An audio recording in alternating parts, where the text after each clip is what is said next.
डडेलधुरा स्थित नेपाली सेनाको श्री अर्जुन बाणगढमा सञ्चालन भएको सैन्य आधार तालिमको दीक्षान्त समारोह सम्पन्न भएको छ। अमरगढी नगरपालिका 1 स्थित दह ब्यारिकमा 9 महिना तालिम पूरा गरेपछि 101 जना सिपाही दीक्षित भएका छन्।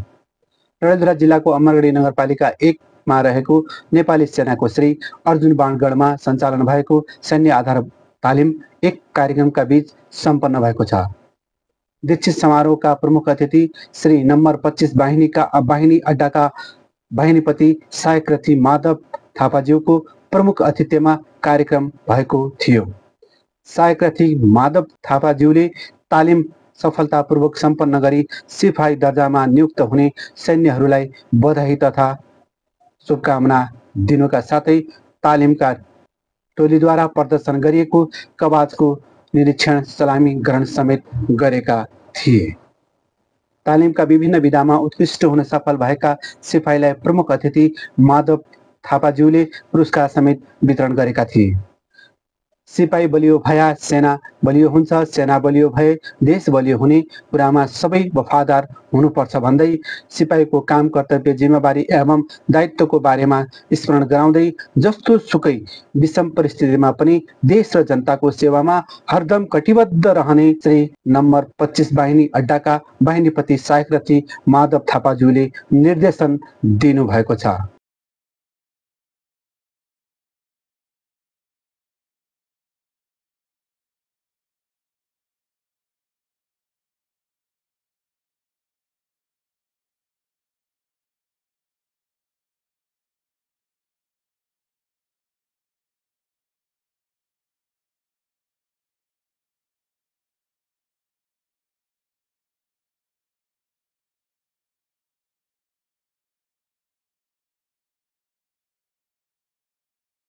महिनाको कठोर परिश्रम, मेहनत, लगनशीलता तथा भर्खरै तपाईहरुले देखाउनु भएको जोशले भरपूर अन्तिम दलेल कवाजले तपाईहरुमा आधारभूत सिपाहीपनको गुणहरू र उच्च मनोबल विकास भएको स्पष्ट रूपमा झल्किएको छ।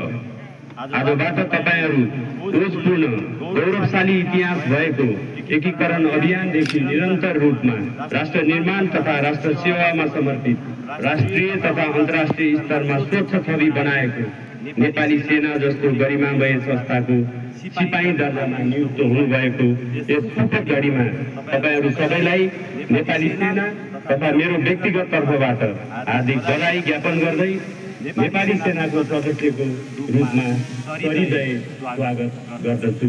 साथै आगामी दिनहरूमा तपाईहरुको सफल सैनिक जीवन तथा कार्यकालको लागि समेत शुभकामना व्यक्त गर्दछु। नवायुक्त तालिमे सिपाहीहरू, आजबाट तपाईहरुमा राष्ट्र, जनता र नेपाली सेनाप्रतिको जिम्मेवारी थप भएको छ। माटोले माग्दैन, आफैले दिनुपर्दछ भन्ने यथार्थलाई मनन गर्दै आगामी दिनहरूमा नेपाली सेनाको छवि उच्च राख्न सैनिक मूल्य, मान्यता, परम्परा र सैनिक परिधिभित्र रही कार्य गर्नुहुनेछ भन्ने कुरा तपाईहरुलाई म स्मरण गराउन चाहन्छु। शान्तिको समयमा सेनाको प्रमुख दायित्व भनेको भविष्यमा सामना गर्नुपर्ने चुनौतीहरूलाई दृष्टिगत गर्दै तालिम मार्फत दक्ष, सुस्त, दुरुस्त र पेशेवर फौज तयार गर्नु। सीमित स्रोत साधन नेपाली सेनाले आफ्ना सकल दर्जालाई स्तरीय तालिमहरू प्रदान गर्दै आइरहेको छ। यद्यपि बदलिँदो विश्व परिवेश तथा नवीनतम प्रविधिहरूको विकास र प्रयोगका कारण विश्वमा नयाँ सुरक्षा चुनौतीहरू थपिएका छन्।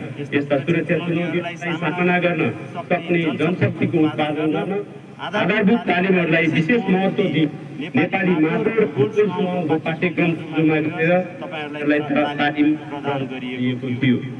आधारभूत तालिमहरूको सैनिक जीवनको सुरुवात मात्र आगामी दिनहरूमा तपाईहरुलाई विभिन्न सैनिक पेशागत तालिमहरूले अझै मान्दै र तिखार्दै लैजानेछ। तपाईहरुले युनिटमा गएर प्रदर्शन गर्नुहुने क्षमता, कार्यकौशलता, नेतृत्वदायी भूमिका र भविष्यमा गर्नुपर्ने तालिमहरूमा प्राप्त गर्ने परिणामको आधारमा विकास, नेपाली सेनाको उच्च पदमा प्रगत पदोन्नति र विभिन्न अवसरहरूबाट समेत पुरस्कृत हुने मौका नेपाली सेनाले प्रदान गर्ने बेहोरा म तपाईहरुलाई अवगत गराउन चाहन्छु।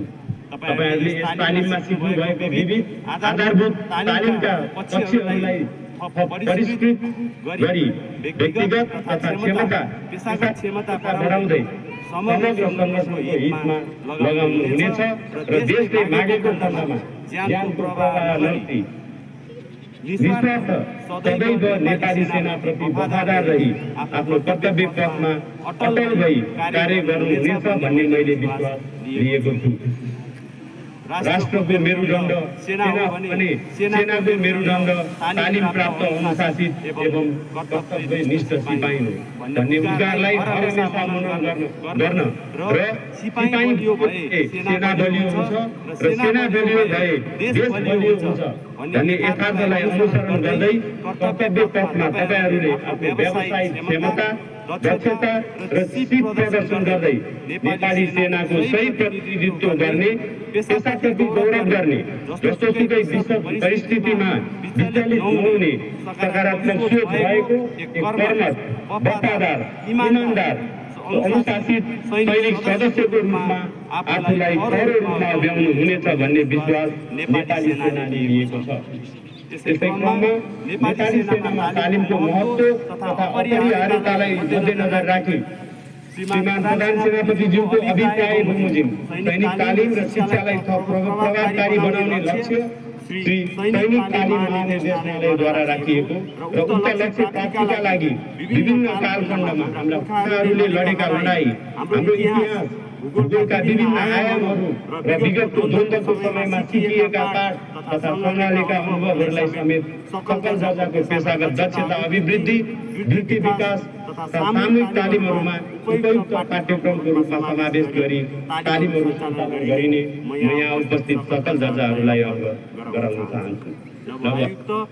तालिमे सिपाहीहरू राष्ट्रिय स्वतन्त्रता स्वाधीनता भौगोलिक अखण्डता र राष्ट्रिय एकताको संरक्षणका लागि कटिबद्ध नेपाली सेनाले राष्ट्रिय तथा अन्तर्राष्ट्रिय क्षेत्रमा उच्च कार्यकुशलता र व्यावसायिक क्षमता प्रदर्शन गरी ख्याति कमाउँदै आएको छ, जसलाई नयाँ पुस्ताहरूले समेत निरन्तरता दिनु आवश्यक छ।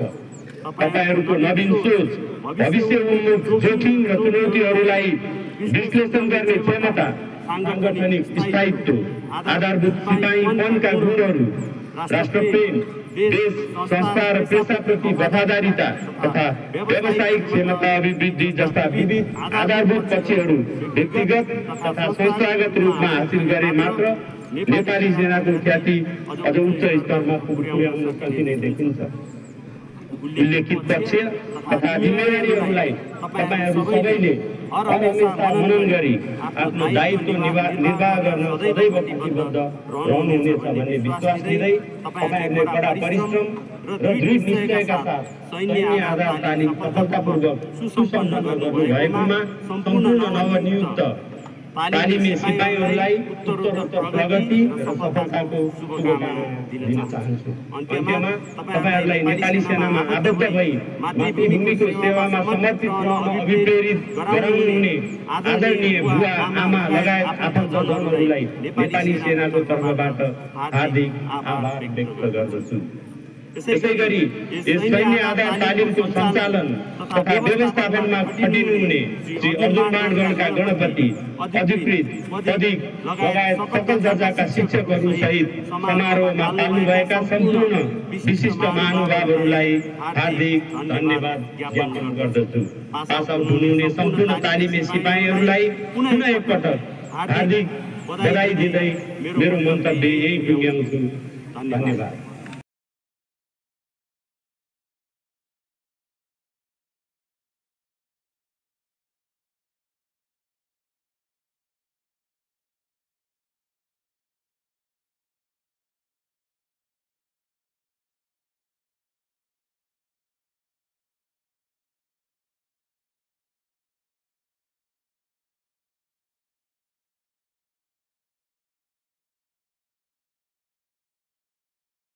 यस्तै दीक्षान्त समारोहमा उपस्थित भएका सैन्यका आफन्तको पनि उपस्थिति रहेको थियो।